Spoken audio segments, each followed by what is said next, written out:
Find the perimeter pero ganito ang binigay ni teacher. Kung nalilito ang bata, ipa-visualize mo. Pag sinabing parallelogram, may 4 sides yan. 1, 2, 3, 4, 4 sides. Opposite sides are parallel and equal.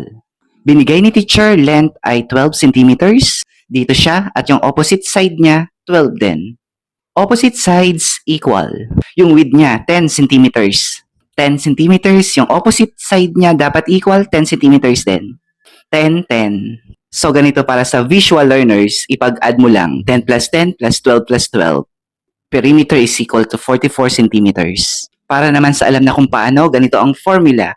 Perimeter is equal to 2 times the quantity of length plus width.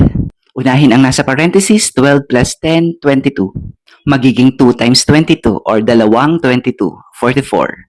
The answer is perimeter is equal to 44 centimeters para dito. Para naman sa rhombus, 25 meters lang binigay ni teacher. I-visualize mo. Pag sinabing rhombus, 4 sides. 4 sides, lahat equal ang haba. Kung 25 yan, 25 ito, at ito. 25 plus 25, 50, plus 25, 75, plus 25, 100. Perimeter is equal to 100 meters. Ito para sa visual learners, para naman sa nakakakuha na, ito ang formula. Perimeter is equal to 4 times side. So 4 times 25 equals 100 meters. Perimeter is equal to 100 meters. Sagot para sa rhombus.